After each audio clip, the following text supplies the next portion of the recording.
Hey guys, welcome back to my channel. In today's video we are going to be talking about all the books that I read in the month of May, and there weren't a lot. It was my average, but I really thought that I was only going to read like 2 or 3 books for the month of May because of all the books that I read in April.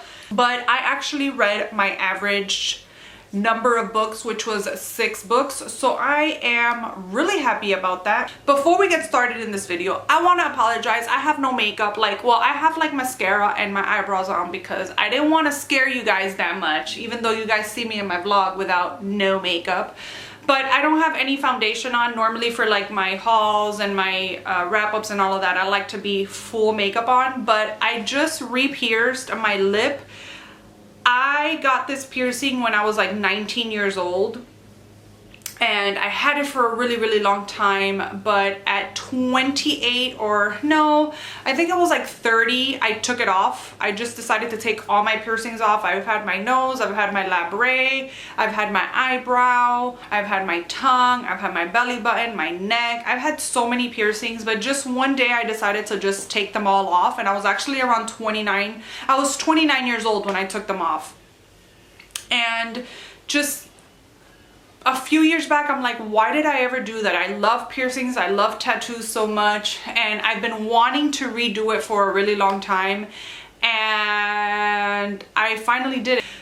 But even though it's not a new piercing, it still has a little bit of healing to do because we had to break through the skin in the middle, and I just didn't want to put any foundation. I didn't want to cake anything up in there because I am very careful with my piercings, and I go through like the whole healing process. Even if it's, I mean, it doesn't hurt, it's fine, but still I didn't want to like cake in makeup and bacteria in there. So that's why I have no foundation, no bronzer, no blush, no nothing on, because the healing of my piercing comes first. And this is like the first time that I do one of these videos without makeup, so I just wanted to explain to you guys why, and introduce you to my new old baby here. So now on to the books that I read in May. So I know for the last month, my last wrap up, I did it in order of ratings, but my preference and just my kind of being, I'm a human being, but my way of being, I like everything to be like in order. So in order in my mind. So I'm just gonna go ahead and go back to my chronological order, which was in the order of how I read the books. That's just how my mind, it just sees things. So we're just gonna go ahead and do it like that. The first book that I read in the month of May was The Girl Next Door by Jack Ketchum. I will put a picture up here because I actually had this as an ebook. It's part of the, if I'm not mistaken, it's part of the Kindle Unlimited. So if you're subscribed to the Kindle Unlimited, just know that this book is available there. I did not give this any kind of rating. This deals with, it's based on a true story, so if you guys want to go ahead and research that story, it's based on a true story. So it's, for me, it's really hard to rate a book that's based on a true story with the subject matter that it held. In this book, we follow basically these 2 sisters that come to live with their aunts due to them getting to a car accident and their parents dying. They actually survived the car accident, and so they have to come and live with their aunts. Now this story is told from the point of view of this man of his childhood. He used to live next door to said aunts, so he became friends with the 2 sisters. But this book is so twisted because, long story short, they torture one of the sisters in such a way, and it's all these boys that live in the house. I think it's like 3 or 4 boys, or 4 or 5 boys that live in this house, along with other kids that live in the neighborhood. They end up like torturing this girl, and it is a tough book to read if you are a parent, or even if you're just human in general. It is a tough book to read because you're reading details of this event that's going on, and it's just him telling the story of how that went and them coping with it later on in years, and just the outcome of that story. So being that being torture and rape and abuse, the basis of the story is really, really hard to get through. There is rape, as I said, so trigger warning for that.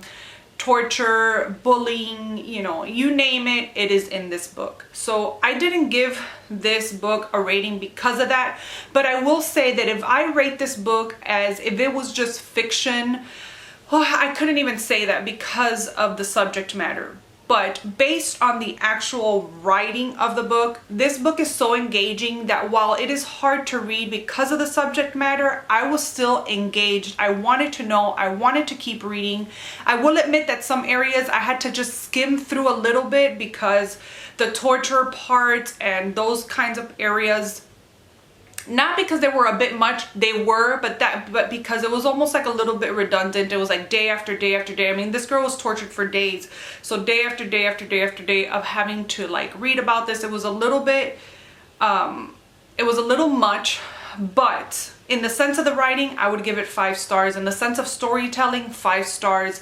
It was a phenomenal book in that aspect. So go into it lightly, tread into it lightly, because it is a tough book to read. There is a movie that goes to this book as well. I haven't watched the movie yet. I don't even think I want to watch that movie, but I've heard that it's a good movie to watch. If you guys want to research the actual story that this book was based off, it was based off of the murder of Sylvia Likens by Gertrude Banizewski in the summer of 1965. So this story happened in 1965. If you want to research it, research Sylvia Likens' murder and you will get all the details. So yeah, that was the first book that I read for the month of May, and that was actually a read along that 2 people hosted over on Instagram. We were all part of groups and stuff, and we read the book together. It was fun. It was good to talk about like all the messed upness of this book with a group of people. And so yeah, that was the first book that I read. So the next book I read is The Last Time I Saw You by Liv Constantine. This was actually sent to me for review. I got sent a finished copy of it. This book is already out in the world. So here we follow Kate, and she basically has it all. She has a perfect life. She has a perfect job. She has money. She has the perfect husband, the perfect kid. You know, her life is just cookie cutter amazing, and she's proud of all her accomplishments.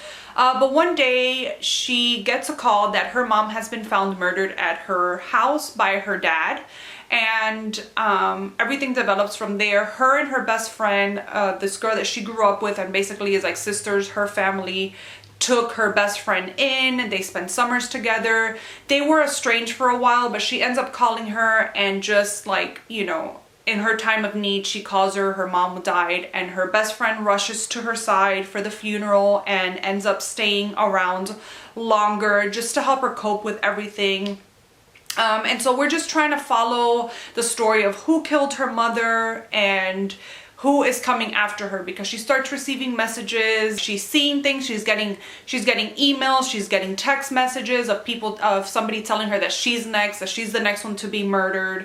And so we're just trying to find out that mystery. I really enjoyed the first 200 pages of the book. They were very gripping. There was mystery aspects of she used to ride horse, and then there's like a scene where she's riding a horse and her horse just like gets spooked and just drops her, and it's like eerie, and it was a good set for the first 200 pages. After that, I feel like it dropped the ball a little bit. It just became like a soap opera almost. Like when the final reveal came, it was a little bit of a letdown. And for that reason, I ended up giving this book 3 stars. Like I said, enjoyed the beginning. The last half was just, the last 100 pages, not even half, but the last 100 pages were a little bit meh and left me a little bit disappointed. And for that fact, 3 stars. The next book I read, I'll put a picture up here because it was a library read. It was Death Note, a manga. This was my first manga, and it was so dark and so good. But it just, I think that manga is just not for me.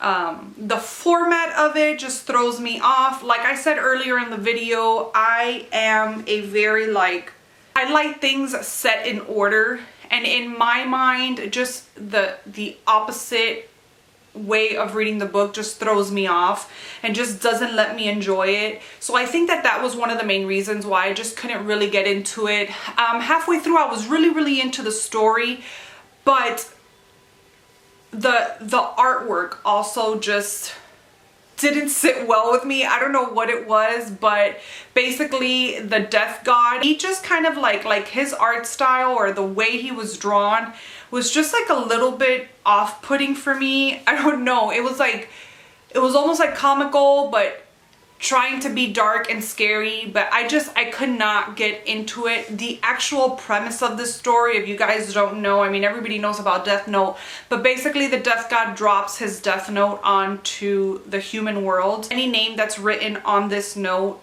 the person dies. And there are rules that go along with this death note that are written in the front, and this high school kid actually picks up this notebook and starts writing names in there.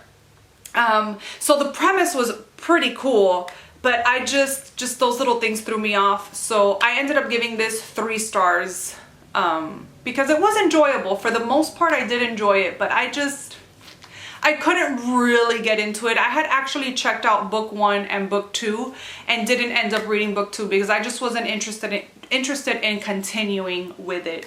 But yeah, I don't know if I'll be giving manga another try. If you guys know of anything that you think I would like, please leave it down below. I think that Death Note would have been it for me because, you know, it's dark, it's you know, the premise is just something that I would lean towards, but the format, and for that reason, I just think that manga just is not for me. I heard that there is a movie about Death Note, a movie or a series or something, I don't know. So maybe I might give that a try and like it a little bit better, but yeah, it didn't tickle my fancy.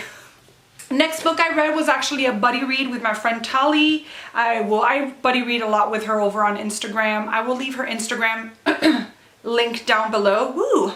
And we actually buddy read The Nightmare Girl by Jonathan Janz. This is my first but my second book by Jonathan Janz. The first book I actually still haven't finished it, and it was a dark game. I have it on ebook, so I find it just hard. You guys know my difficulty with picking up ebooks. But The Nightmare Girl, this book was so good. Let me say.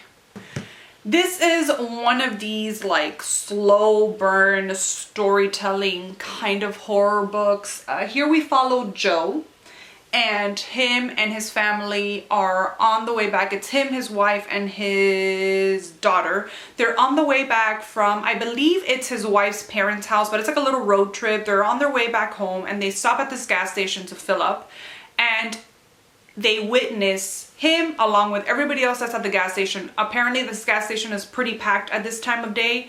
They witness this mother beating up, well, what you can think of at the time of this mother beating up on her toddler. I think the son couldn't have been more than 2 years old, and also an older lady with them, so it's assumed that this is the girl's mom, the boy's grandmother.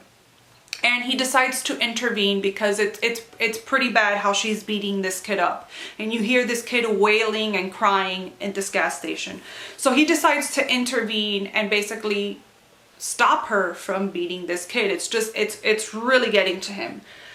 And everything goes from there. Basically, this family belongs to this cult. Trigger warnings for child abuse in this book. Obviously, you know, from the beginning of the book, you're getting the child abuse, but there's also like sacrifice, suicidal things mentioned throughout the book. They're not actual events, but they are mentioned. Well, the sacrifices are, he starts being chased and followed, and people like just start dying around him. Like I said, it's a slow burn. Well, I don't even know what I was gonna say there. But there was a scene here where we are dealing with dead corpses, and the descriptions of the putrid scents and stuff was just like, ugh, like, ugh, like, ugh. It was fantastic. 4 stars. I highly recommend it if you're into horror books. The next book I read after that dark book was a nice fluffy, I wouldn't say fluffy, but just a nice fresh of breath air middle grade, The Crowns of Crossroad. I always have a hard time with saying that name, by D.E. Knight. This book was actually sent to me by the publisher. Oh my gosh, I loved this book so much. Every time somebody says that a book has Harry Potter vibes and I try to read that book, I don't get any kind of Harry Potter vibes. But this book definitely gave me Harry Potter vibes. It's completely different. It's completely different in the magic system. It's completely different, but it is about a chosen one. It's this girl, Ivy. She basically works for one of the castles as a scaldrony maid. And so she works, it's like in the kitchen, in like the bottom basement part of the kitchen, and she deals the way they cook are with dragons, and it's just so cool. She's so mistreated, and she's so poor thing. I felt so bad for her at the first part of the book. She's mistreated.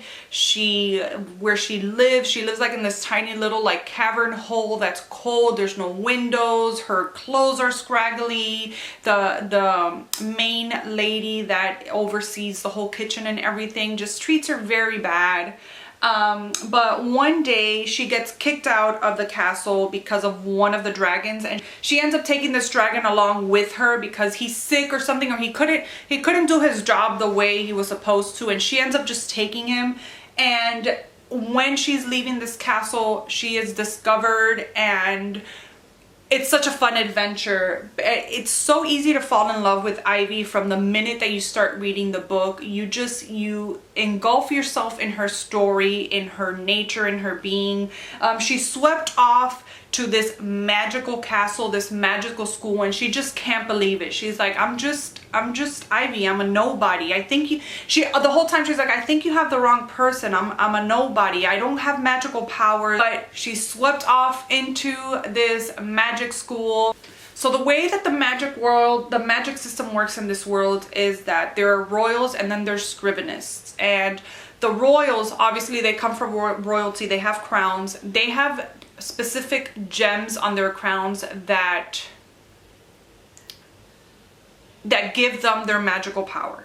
And so they're able to, like, for example, one girl is able to change into whatever different animal or whatever animal she needs to turn into through her gem. And the scrivenists, they have quills that they use, and that's their magic power. They're able to draw and write things into life, or draw. They're the ones. A scrivenist is assigned to each castle, basically, and yeah, each castle has their own scrivenist, and then they write the stories out. That's where their magic lies. And so it's just so amazing. Obviously, we have an evil character, which is the evil queen. Nobody has ever seen the evil queen. She's like this big mystery, and they have to beat the evil queen or fight the evil queen. All the characters in this book are just phenomenal. I loved every bit of it. There is a book 2 for this that I will be purchasing soon, but so many books, too little time. But this is definitely a series that I want to continue. I think there's only 2 books in this world, but such a great, fantastic little middle grade. I would highly recommend it. I ended up giving The Crowns of Crossroad 5 stars. I can't say that Crowns of Crossroad. I have to say it really slow. Crossroad. And the final book that I read for the month of May is probably my favorite book of the month and one of my favorite YA fantasies to date, and that is Beyond a Darkened Shore by Jessica Leake. Oh my gosh, I loved this book so much. So, I didn't even know about this book, honestly. My friend Megan, I will leave her Instagram link down below. She has an Instagram account. She was listing a few things on her stories that she was selling. This was one of the books, and it looked like such a cute cover that I was like, oh my gosh, I'll buy this off of you. And so, okay, I bought it. End of story. And then she was like, I'll send it to you next week. But an hour later, I completely forgot that I bought this from her. I was just like, okay. And I was watching Chelsea Palmer's wrap-up. I forgot what wrap-up it is, but in one of the wrap-ups, she's talking about this book and how fantastic it is. And I'm like, oh my gosh, I need to get this book. So I go on, I write it down in my little, I have like a little list of books that I really, really want to buy. I have like a like I want to buy now books, and then I just have books that, okay, yeah, I want that one, and I add to my wish list, but it's not like a necessity, right? I mean, it's never a necessity. And so I'm like, oh my gosh, I need this book, because what she was explaining, and it was set in Ireland, and Ireland is one of these places that I am dying to go to. It's like #1 on my want to go list. It's, I don't know what it is, but I'm like obsessed in going to Ireland. I love the Irish accent. I'm in love with Ireland. I haven't even been there, but I'm dying to go. And so when she says that it's set in Ireland, it has Celtic and Norse mythology, I'm like, I need this book. So I'm like, okay, I write it down. I was gonna purchase it right then and there, but I'm like, for some reason, I wrote it down, and that was that. Well, the next day, or like a couple days later, no, yeah, the next day, because I had seen that wrap up, and then the next day I get the package from this girl Megan, and I'm like, what did I buy from her? I couldn't even remember. And I opened the box, and it's this book, and I got so excited that I dropped everything. The minute I opened the box, I started reading it, which I never do that. I always buy books, whether it's new releases, whether it's backlist, I always buy books and just stack them because there are other books that I'm reading at the time.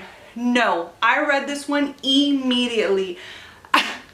I could not believe that I actually bought the book and forgot. It was insane.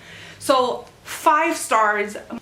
Well, I got caught off that last time. Apparently, I had to talk all about the 6 books I read so much that I had no more space on my memory.